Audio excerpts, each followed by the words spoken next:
It's raining. I got a request to show how I do my Bonnethead shark rig, aka bluefish rig. So let's do that today instead of going out in this mess. Let's go. So I received a request to show how I create the rigs I used to catch the bonnethead in the last video. So I'm going to show you what I do to make the rig, and then I'm actually going to get some bait and I'm going to show you how I hook it on for different fish. I'm going to tell you what I start with is fishing wire. This is American fishing wire. It comes in different sizes, so when you buy the wire, think about that. This is number 3, and this is actually pretty light. Now I would use this if I was just making a rig for bluefish, but not for sharks. This is kind of light for that. This is 58 pound, what is it, number 6, and that's a little heavier, and that's pretty good. That'll probably get the job done. In the past I have used this 86 pound, which is number 8. You can go up to number 12. There's all different sizes. The higher the number, the thicker the wire. But for today, I think we're going to be using this one, the number 6. And you can see it just comes out like that. And now I use the wire because obviously bluefish, sharks have very sharp teeth and sharp skin. So this is so if they get the leader wrapped around their mouth or around their skin, it's not going to break off. So I got a piece of the wire here. And what I'm going to do is I'm going to cut off a section of about, I don't know, 2 or 3 feet, maybe 3 feet. We can always cut it back later. I'm just got some wire snippers here. I'm just going to snip it like that. And so I'm going to hold on to that for a second. What I'm going to do is I'm going to put my hook on one end of the wire and a barrel swivel on the other. And that's going to be basically the rig for the hook. And then, so where I'm going to start is basically with the hook and the wire and getting the hook on the wire. So I'm going to put my wire through the eye of the hook, and I'm going to have maybe 2 or 3 inches of tag end coming out of that. And I'm going to bend this up. And what we're going to do, I'm going to come a little closer here, is I'm going to do something called a haywire twist. And basically you're twisting this wire around itself and forming a twist. And then at the end of that, we're going to put barrel rolls, and that's when it's going to keep the wire attached to the hook. So what you don't want to do is you don't want to have this wire straight and just go this one around and around and around. That's not going to be strong. What you want to do is you kind of want to have this V kind of form coming out like that. And now, if we can do this, you're going to take both wires and twist them around each other. And once you do that, you're going to want to push them back out to that V form again. I'm going to do a couple so I can show it to you. See, I'm twisting those around. Now, I'm not an expert at this, and it's really hard to do with the camera on. Look, that looks terrible already. Now, you probably want them a little closer than that, but just to show you how it's done, kind of going to V them out, twist them together, kind of V them out, twist them together. So they're not, one's just wrapping on the other one, they're wrapping alongside of each other. And I'm going to do that maybe 7 times or so. And then when I feel like I'm happy with it, then I'm going to do the barrel roll. Now I've got this wire straight, and I'm just going to wrap this around it. So it's real tight, and it's just wrapping around it like in little circles. Again, this is really difficult for me to do without actually looking at it. That looks terrible, but you definitely get the idea. So you've got your haywire twist down here, then you got your barrel rolls. Now, a lot of guys can just snap this wire off by bending it back, but for some reason, I'm never super talented enough to do that. So I don't have a problem using my wire snips to get it. And the reason they like to bend it back and do it themselves is because it leaves it pretty smooth, where I'm going to have a little bit of a pinch there. So if this is bad, don't do what I'm doing here. But because I'm lazy, that's how I do it.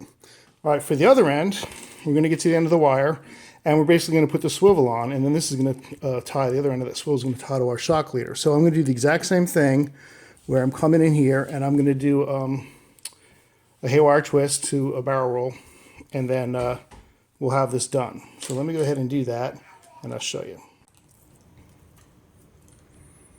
All right, and so there we go. That's done on that end. Only slightly better than the other one I did. You do need to practice this to get good at it. That's the bottom line, and I'm obviously a little rusty on it, but I got it accomplished here. Now this is a number 5/0 hook, and you know, you can go a little bigger up to number 7 if you're trying to target bigger sharks, and you can go down to, let's say, a 3/0, or you know, that's probably fine for bluefish. But the concept's the same. Just a matter of how big you want the wire, how big you want the hook, how heavy you want your barrel swivel for the fish you're going for. But this.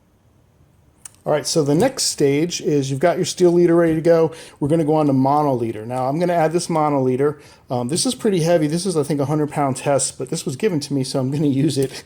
But yeah, I'm not going to catch anything that's 100 pounds probably, but who knows. I use the mono shock leader because I use braid on my, let's cut off this tag in here. I use braid on my surf rigs. Because I can get more line with braid, and some people don't like braid, but I happen to like braid. But I do feel braid is pretty unforgiving and could break pretty easily. But the mono leader has elasticity, has some give and some memory. So if a shark was to pull it, it can kind of like it stretches out a little bit without it breaking. So that's why I use a mono leader after the steel leader. And basically, I'm just going to tie it onto my swivel, and you can use any knot you like. You can use a uni knot. I'm going to use a clench knot, so I'm just going to tie it around there, wrap it around 7 times or so. 1, 2, 3. Oops. It's hard with this ridiculously hard. I don't even know how many that was. With this thickness of it, go into that. Oh, come on, baby. Yeah, you're in. And then back through the hole, because I like to do the whole thing. And I'm going to pull this all together. Usually I'd wet it with my tongue and just kind of push it down on itself, which I'm going to do outside the camera. There we go. And then that's not terribly bad. It is a little bit because it got wrapped around the bottom there, but that's okay. We can fix that. There we go. So we got that knot there. Now we got our shock leader. I'm going to tighten that up a little bit more. But anyway, you're going to decide how much shock leader you want to have. I'm going to take about 3 feet, I think. And that's where some of the next decisions come in of what you want to do with it. So there we go. I got it wrapped around there. You can see the whole thing, the rig right there. So now that you've got your steel leader, you got your shock leader, you're going to protect your knot and your mono. And the best way to do that is to put a bead on there. So I'm just going to go right here and throw this bead on. You can get, different colored beads, different styles of beads. I've got some blue ones, I've got these orange ones, and I'm just going to thread that through till it gets to the end. And that's going to protect my knot from the weight that comes down on it. So here's where you have to make a decision about your weight. If you're doing you want a lighter rig, and you're going for, let's say, blues, you can use an egg sinker. I mean, you can use this for sharks too. It doesn't really matter. But you put the egg sinker in there, and see how it protects the bead, protects it. And that can sit right there at the bottom of the ocean with your bait on it, just wrapped around my hand. And when the shark comes along and picks it up, it won't immediately go and move. He can have a little bit with it, and that won't scare the shark or startle him, supposedly. So that's definitely one way you can do it. The next thing, and that I use more often, is just to use a regular pyramid or triangle weight. So I'm going to show you how I'm going to rig that up with another one of these swivels, so we can put that on there. Now to put the pyramid weight on, I'm going to use some of the mono and tie it right onto the barrel swivel. So I'm just going to cut me off a piece. I don't know about that much.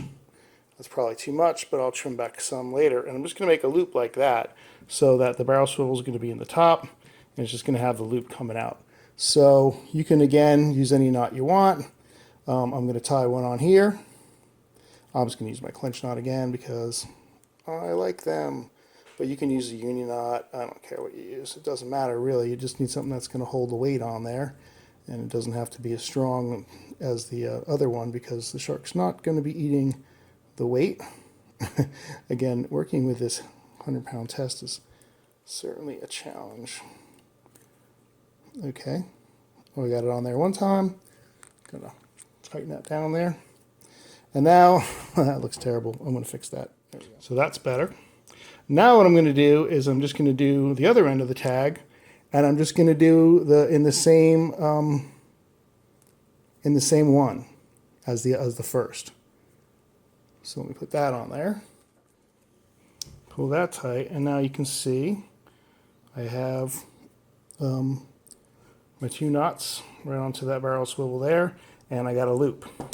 All right, what I can do with my loop is take my weight, pop it in like that, stick it in the hole, the rabbit goes around the tree, and now I've got a weight on a swivel. Now the nice thing about that is if I need a heavier weight because the wind's blowing, I can take it off. And if I need a lighter weight, what's this, a 3? That's a 4. I could put that on. I can easily take it off. Or if I'm just traveling and I'm in the truck with the rods hanging out the back or something, and I don't want that weight bounce. What happened? I don't want that weight bouncing. There we go. Get it in the hole. I can take it off. All right. Now we got everything. We're ready to go. We have one more choice to make, and let's talk about that before we start putting on bait. I got my 5/0 hook. I got my steel leader to my barrel swivel, to my shock leader with my bead, and now I've decided to use this pyramid weight, and I can trim these tags off, which I probably will later, but that's going to go on there. Bop, bop, bop. And that's that same effect that I had before with the egg sinker. Let's trim that back because that's really bugging me. All right, with that egg sinker, and that's going to sit there. That's a lot cleaner looking, a lot nicer. All right, last thing to decide is what you're going to do with the tag end of the leader. Now, you can do two things. Number one, you can get yourself another barrel swivel, and you can put the barrel swivel on there, and then you can tie that to your line that goes to your rod. In my case, I'd be tying that to my braid. Or you can use a line-to-line knot. That might be a better suggestion. All right, we're going to look at two ways to bait these rigs. One with just a cut piece of fish, and one with a finger mullet, just like the kind you get frozen in the store. So with the piece of fish, what I like to do is something called bridling. Braid works really good for this. I'm just going to cut a piece of string here, a piece of line. And what I'm going to do is I'm going to tie it, just, regular old one-time knot. Maybe I'll do 2 just so it holds a little bit, just for the fun of it. There we go. So I've got this loop, like that. Okay? All right, so we got this loop. Cut the tag ends off. Then we're going to take the piece of fish, and you can get a bridling needle, which is a long, thin needle, and I had one, but I lost it. So a lot of times what I'll do is I'll just poke a little hole in there. That's way too close to the top, so I'd be very disappointed with myself. But the idea is just to get a little hole to go through, so you can stick this in. And there's a little trick I learned. Since I usually have fishing ties now because I use them for fishing, ties in my tackle box anyway, I'll just take the loop and maybe wrap it around the end of that. Oops. Once or twice. So it's on there. And that becomes my bridling needle. Now what I'll do is I'll just take that, and with that little hole, I'm just going to stick it through the piece of meat, give a little tug, and then I can take off my tie, and I've got a loop on both sides. Pretty easy.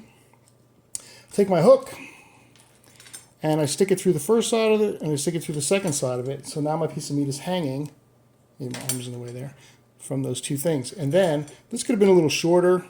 I usually make it too long, but the idea then is you just start twisting it up. Twist my other hand, and you twist it, and you twist it. And of course, this would go a lot quicker if I had made a shorter loop. But you know what? Making mistakes is okay, because that's sort of how we learn. And the idea is, as you keep going, it's going to get shorter and shorter. Then, what you can do is you just take your hook, stick it into the meat at the top there, and pull it through. So it's exposed like that.